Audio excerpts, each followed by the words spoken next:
আপনারা কখনো বৃন্দাবনে যদি যান, আর বিশেষ করে গরমের দিনে গিয়ে দেখবেন প্রতিটি মন্দিরে ফুল বাংলা সাজানো। এই এখন আরম্ভ হয়ে যাবে হোলির পর থেকে। হোলির পর থেকে বৃন্দাবনে দেখবেন প্রতিটি মন্দিরের মধ্যে ফুল বাংলা সাজানো হয়, পুরো মন্দির ফুল দিয়ে সাজানো হয়, লাখ লাখ টাকা খরচ হয়।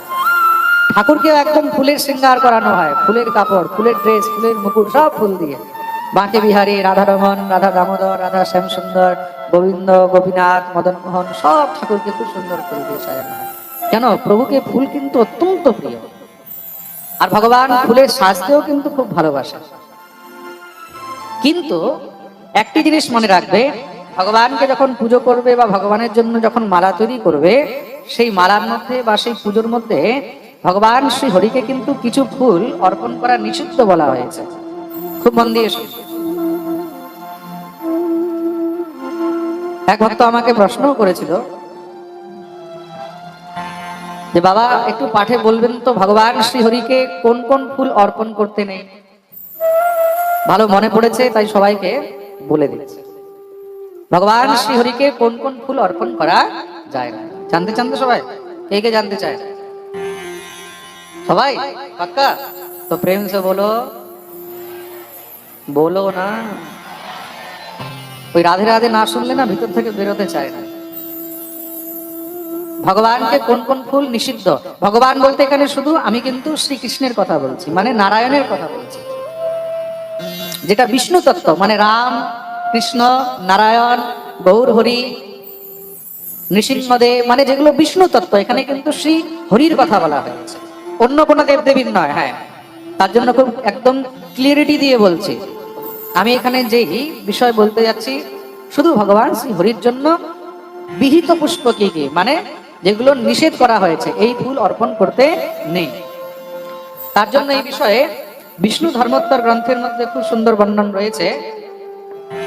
বলছেন, না अर्कम नो उन्मत्तकम कांचन तथैव गिरिकर्णिकाम न कंटकादिका पुष्पम अच्युताय निवेदये औटजम शाल्मली पुष्पम शैरी शंच जनार्दने निवेदितम भयम शोकम निस्वताम च प्रयच्छति। তার মানে বিষ্ণু ধর্মোত্তর গ্রন্থে এবং বিষ্ণু রহস্যের মধ্যে ভগবানকে কি কি পুষ্প অর্পণ করতে নেই প্রমাণ সহিত সেটা বর্ণন করা হয়েছে। সর্বপ্রথম আক, আক মানে অর্ক ফুল, যেটাকে আমরা আকন্দ ফুল বলি। আকন্দ পুষ্প ভগবান শ্রী হরিকে কখনো ভুলেও অর্পণ করিতে নেই। দ্বিতীয় হলো ধতুরা, ধতুরা বুঝতে পেরেছেন তো? মহাদেবকে অর্পণ করা হয়, ভগবান শ্রী হরিকে কখনো ধতুরা পুষ্প অর্পণ করিতে নেই। তৃতীয় হলো কাঞ্চি, কাঞ্চি বলে একটি পুষ্প হয়, যদি কেউ জানেন তো ঠিক আছে, না জানলেও নামটা মনে রাখবেন। তৃতীয় হলো অপরাজিতা, খুব মন দিয়ে শুনবে, ভগবান শ্রী হরিকে অপরাজিতা পুষ্প অর্পণ করিতে নেই। আমি অনেক জায়গায় দেখেছি অনেকে অপরাজিতার মালা বানিয়ে গোবিন্দকে পরিয়ে দেয়, এটা কিন্তু অপরাধ। খুব মন দিয়ে শুনবে, ভগবান শ্রী হরিকে কখনো অপরাজিতা পুষ্প অর্পণ করতে নেই, নিষিদ্ধ। তারপরে বলছেন কণ্টকারী, কণ্টকারীর পুষ্প। এখানে আমি দেখি চারদিকে কণ্টকারী অনেক হয়ে আছে। আমি সকালবেলা একটু ঘুরতে বেরোই, চারদিকে কণ্টকারী, যেটাকে আবার কোন কোন ভাষায় ভটকাটাইয়া বলে। আমাদের ওদিকে হিন্দি ভাষায় বলে ভটকাটাইয়া, বাংলাতে বা সংস্কৃতে বলে কণ্টকারী। দেখবে একটা গাছ ছোট ছোট দিকে হয়ে আছে, কাঁটা কাঁটা বেরিয়ে থাকে, হলুদ রঙের ফুল হয়, সেই পুষ্প ভগবান শ্রীহরিকে অর্পণ করতে নেই। তারপরে কুরাইয়া, কুরাইয়া নামের একটি পুষ্প রয়েছে, সেটাও শ্রীহরিকে অর্পণ করতে নেই। শিমুল ফুল, শিমুল হয় এদিকে, শিমুল, শিমুল ফুলও ভগবান শ্রীহরিকে অর্পণ করিতে নেই। শিরিষ, শিরিষ ফুল হয় না, সেই শিরিষ ফুলও ভগবান শ্রীহরিকে অর্পণ করিতে নেই। মনে থাকবে তো যেগুলো বলছি? মনে না থাকলে পরে ইউটিউবে আবার শুনে নেবে, লিখে নেবে, নোট করে নেবে। তারপরে বলা হয়েছে চিচিড়া ফুল, চিচিড়া হয় না, চিচিড়ার ফুল দেখবে। এসব জিনিস অনেক সময় গুগল করলেও পেয়ে যাবে কোনটা কোন ফুল বলা হয়েছে। চিচিড়া ফুলও ভগবানকে অর্পণ করতে নেই। চিচিড়া আবার একটা সবজিও হয়, হ্যাঁ, ওটাকে চিরিঙ্গা বা চিচিড়া সবজি বলে, লম্বা লম্বা একদম সাপের মতন হয়, সেরকম চিচিড়া একটা ফুলও হয়। তারপরে বলা হয়েছে কেত ফুল, কেথের ফুল, লাঙ্গুলি পুষ্প, সহিজন পুষ্প, সহিজন মানে সজনের ফুল, মনে রাখবে কিন্তু সজনের ফুলও ভগবান শ্রী হরিকে অর্পণ করতে নেই। এখন অনেক ভক্তরা হয়তো মনে মনে বলবে, মহারাজ সজনের ফুলের বড়াও কি ভগবানকে দিতে নেই?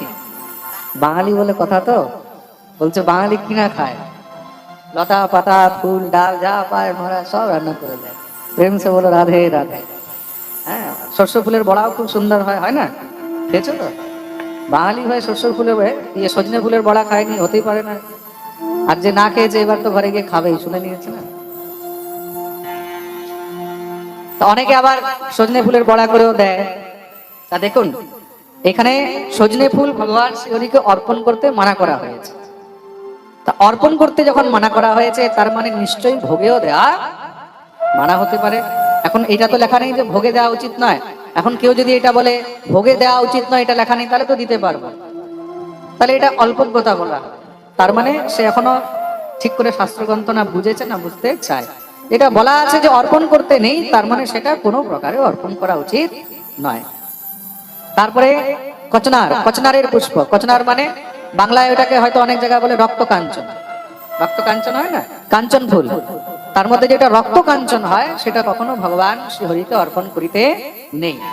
তারপরে বট গাছের ফুল, বট গাছের ফুল হয়, বরগদের ফুল, পাকুর, পাকুর গাছের ফুল, এবং তার সঙ্গে আমড়া, আমড়ার যে ফুল হয় সেটাও কিন্তু ভগবান শ্রীহরিকে অর্পণ করিতে নেই। এইগুলো অর্পণ করিলে কি হয়? আর আরেকটা ফুল বলা হয়েছে, ওটাকে আমাদের হিন্দি ভাষায় বলে দোপারিয়া, বাংলা অনেক জায়গায় দুপুরমণিও বলে। দুপুরমণি বলে একটা ফুল পাওয়া যায়, অনেকে সেটাও কিন্তু দেয়। অনেক জিনিস কি হয়, অনেকগুলো পুষ্প এরকম আছে আমরা কিন্তু তাদের নাম জানি না, আমরা তাদের নাম জানি না, কিন্তু না জেনে এখন ফুল দেখছি খুব সুন্দর ফুল, ঠাকুরকে আমরা অর্পণ করে দিলাম। আমি যেরকম একটা ফুল বলেছিলাম লাঙ্গুলি, লাঙ্গুলি পুষ্প কাকে বলে দেখবে অনেক সময়, আমি কি করে বোঝাবো, একটা বাটির মতন ফুল হয়, সিঙ্গেল পাতা হয়, যেরকম গোলাপ ফুল হয় ওরকম রঙেরই সিঙ্গেল পাতা হয়, কিন্তু এগুলোর মধ্যে কোনো সুগন্ধ থাকে না, দেখতে শো হয়। এখানেও আমি দেখেছি কিছু ওই লাঙ্গুলি পুষ্প হয়ে আছে, ইংলিশে হয়তো অন্য কিছু নাম হতে পারে, সংস্কৃতের নাম হলো লাঙ্গুলি। তা সেই পুষ্প ভগবান শ্রীহরিকে অর্পণ করিতে নেই। এইগুলো অর্পণ করলে তখন কি হয়, নিবেদিতম ভয়ম শোকম, তখন তার জীবনে অঘটন অবশ্যই ঘটিত হয়। কেন? ভগবান তাতে রুষ্ট হন। রুষ্ট হলে কি হবে? অমঙ্গল হবে। তো এই প্রকারের কোন পুষ্প যেগুলো আমি বর্ণন করলাম, কখনো ভগবান শ্রীহরিকে ভুলেও অর্পণ করিবে না। প্রেম সে বলো রাধে রাধে। ইয়াদ রহেগা? মনে থাকবে তো? ভগবান ফুলের সাজতে কিন্তু খুব ভালোবাসেন। তা বলে কোন কোন ফুল, এগুলো আপনারা সবাই শ্রবণ করলেন। কদাচিৎ অনেক জায়গায় এরকমও শোনা যায় যে ভগবানকে করবী ফুল অর্পণ করতেন। হ্যাঁ, কিন্তু কিছু কিছু জায়গায় মন্ত্রের মধ্যে উল্লেখ এটাও রয়েছে যে ভগবানকে করবী ফুল অর্পণ করা যায়। যেরকম পুষ্পাঞ্জলির মধ্যেও কিন্তু লেখা রয়েছে করবীর রসাল পুষ্পৈ, করবী, করবীর ফুল ভগবানকে অর্পণ করার জন্য কোন কোন জায়গায় বর্ণনা রয়েছে, আবার কোন কোন জায়গায় করবী ফুল নিষিদ্ধ রয়েছে। করবী ফুল তো জানেন সবাই। আমি একবার শ্রী গুরুদেবকে জিজ্ঞাসা করলাম, বাবা এরকম গ্রন্থের মধ্যে আলাদা আলাদা ভেদ কেন? এক জায়গায় বলছে যে করবী ফুল অর্পণ করা যায়, এক জায়গায় বলছে করা যায় না, তার মানে কি?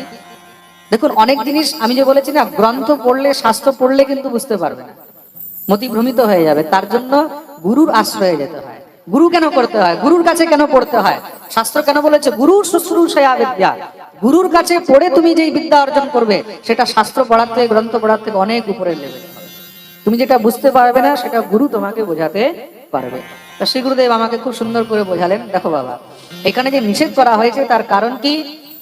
তার কারণ লেখা রয়েছে, গৃহের মধ্যে, ঘরের মধ্যে যদি করবী গাছ লাগানো হয়, তা গৃহের মধ্যে প্রস্ফুটিত সেই করবী ফুল ভগবানকে অর্পণ করিতে নেই। কেন? তার কারণ কি? কদাচিৎ অনেকে কি হয়, ঘরের মধ্যে যখন সেই ফুল গাছ লাগায়, সেই গাছের মধ্যে ছায়া ইত্যাদি পড়ে, অনেকে কাপড় শুকিয়ে দেয়, অনেক প্রকারের নোংরাও তার মধ্যে পড়ে। তার জন্য গৃহে লাগানো সেই করবী বৃক্ষের পুষ্প ভগবানকে অর্পণ করিতে নেই। বাইরে জঙ্গলে আছে বা বাইরে কোনো আলাদা বাগান করে রাখা আছে, সে বাগানের মধ্যে লাগানো আছে, সেটা অবশ্যই অর্পণ করা যেতে পারে। কিন্তু যেই বৃক্ষের মধ্যে কোনো প্রকারের কোনো প্রদূষিত বা দূষিত জিনিস রাখা হয়েছে, কোনো, অনেকে দেখবে গাছের মধ্যে কাপড় টাঙিয়ে দেয়, ফুল গাছ আমি দেখেছি, করবী গাছ একটু বড় হয় তো দেখতে, হ্যাঁ, তো অনেকে কাপড় টাঙিয়ে দিল, যেখানে স্নান করছে স্নানের জায়গায় করবী গাছ রাখা রয়েছে, ওখানে সব একদম উপরের কাপড় ভিতরের কাপড় সব টাঙিয়ে রেখে দিচ্ছে। তাহলে কি হবে? ওটা অপবিত্র হয়ে যাবে। সেই কারণে দেখুন জিনিসটা কিন্তু বুঝতে হবে কেন মানা করা হয়েছে, তার জন্য সেই ফুল অর্পণ করা। আর সেটা করবেই নয়, যে কোনো ফুল গাছ হোক, যে কোনো ফুল গাছে যদি কোনো অপবিত্র বস্তু লাগানো হয়েছে, ঠেকানো হয়েছে, বা যেখানে থুতু ফেলা হয় বা যেখানে নোংরা ফেলা হয় সেখানে যদি ফুল ফুটেছে, তাহলে সেটাও কিন্তু ভগবানকে অর্পণ করিতে নেই। প্রেম সে বলো রাধে রাধে।